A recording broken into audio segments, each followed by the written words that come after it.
bring you the top 10 new games releasing in November 2016. Starting off with number 10, we have a bit of an indie darling with Owlboy. You've probably seen this game being praised by a bunch of other YouTubers, and for good reason. It's got some quirky, awesome charm. At first glance, it just seems like another retro game, but you wouldn't realize is that it's actually built around open world exploration. You traverse the environment as Owlboy with a combination of basic platforming and also gliding and flying around. You fight enemies, you use allies to your advantage, and explore a bunch of different dungeons, all packed up in this nice and great looking and great sounding classic style game. It's got a lot of charm. And if you've got Steam, I definitely recommend checking out Owlboy. And at number 9, we have Football Manager 2017. I'm not talking about that American football, I'm talking about the real stuff. You know, soccer. You know, football. It's got a much better interface and UI, there's more match analysis after games, and the way the new injury system works, at least in the beta, some people have been complaining that it's too difficult, but it adds an extra layer of depth. Ultimately, while it's mostly a game with just incremental improvements, if you're playing the Football Manager games and you love this stuff, you want to be playing the new one, not only for the new features, but the updated rosters. That's the most important thing, right? It's out at the start of the month on November 4th, and I'm looking forward to hearing what football fans actually have to say about it. And at number 8, we have Mario Party Star Rush releasing for the 3DS. This is actually the second Mario Party game on 3DS,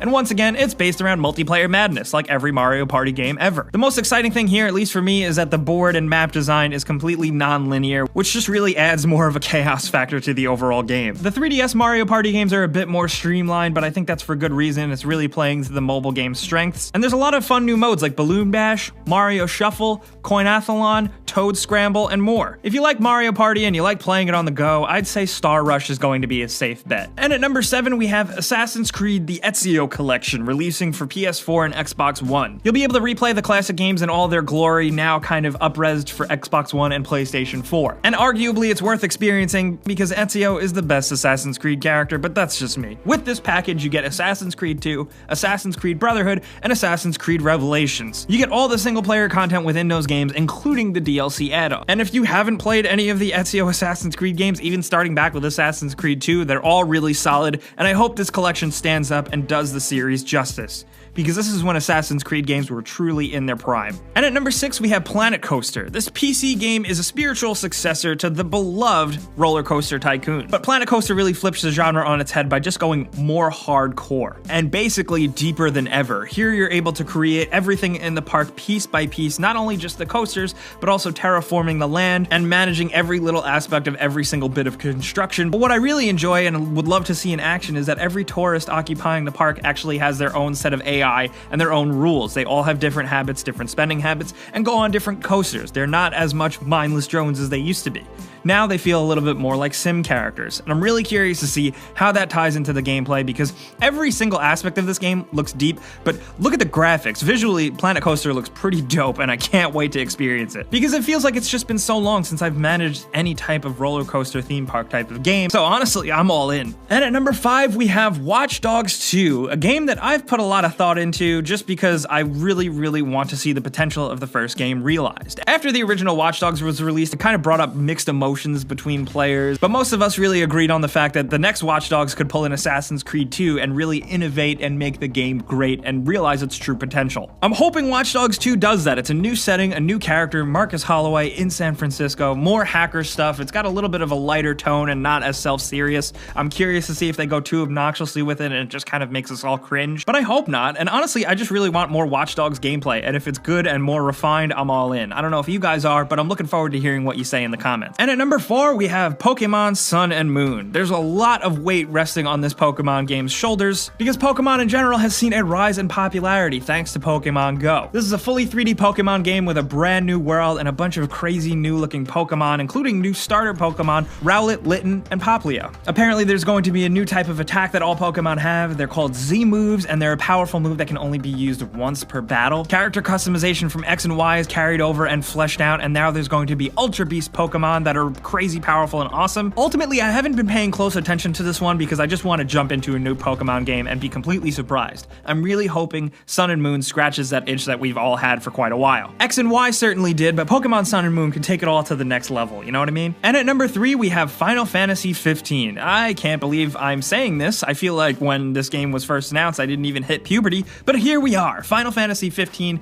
has gone gold. It's a real video game. It's coming out, and I'm looking forward to playing it. I did get my hands on some previews, and the game is certainly a hot mess. The combat is weird. The structure is weird. It's not going to be for everybody, but it seems like there's some story and world building and just Final Fantasy charm within the game that just makes it seem like I really want to like it. I hope the whole game holds up. It's a very alternative take on Final Fantasy games, from the combat system to the general setup, the fact that it's like a road trip with your buddies in a more realistic style world. There are so many questions up in the air with this one, and the fact that it's been in development in so long, the expectations are so high, and ultimately I don't think the game is ever going to meet it, and that's fine, as long as the game doesn't suck. I'm super hyped though, and I know a lot of people are, so I'm looking forward to see what actually goes down when it releases in the end of November. And at number 2, we have Call of Duty Infinite Warfare. Say what you want about the series, it's become very divisive among gamers, I gotta admit, but the multiplayer offering does seem to be shaping up to be solid and more of a continuation of what they were doing in Black Ops 3. So some people are going to love that, and some people are going to hate that. Some people are just going to get that more expensive version that has Modern Warfare Remastered bundled in and just play that. Honestly, that might be me. However, I have heard some great things about the single player,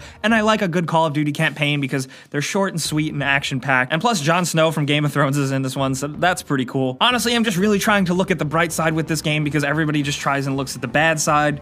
And yes, of course, it is more Call of Duty, which some people don't want, but I think if you do still like the series and you haven't given up on it, you might have fun with this one. Let's wait and see. And at number 1, we have Dishonored 2. It was hard to decide what the number 1 game would be on our list, but ultimately we just went with the general reaction from people who watch Game Ranks videos, and you guys seem to be the most excited about Dishonored 2. And I'm not gonna lie, I'm pretty excited too. I did also get my hands on a preview version of this game, and it's pretty cool. It's also very much more Dishonored, which I don't think is a bad thing. You know, there's a completely new environment, there's new abilities and stuff like that that's all very exciting, but I think one of the most interesting things I've heard is that the endings have been greatly expanded upon. Now there are 4 completely different endings with branching permutations within those. So basically the endings that people work so hard to get towards aren't going to be as binary and just black and white as they were in the original Dishonored, and for that, I'm kind of pumped. I know the game needs to do a lot more than that, but it does seem like it has the mechanics nailed down, and the 2 main characters just seem really damn awesome. I can't wait to get my hands on them this November. So guys, those are the games worth caring about the most in November, but we do have some bonus games, mostly VR games, including Ubisoft's bird racing eagle flight game thing is getting a PlayStation VR release. We also have Sword Art Online Holo-Realization finally releasing in North America for PlayStation 4 and Vita. But those are all the games worth caring about in November. I do want to know what you're looking forward to playing the most down in the comments. Personally, for me, it's a toss-up between Dishonored 2,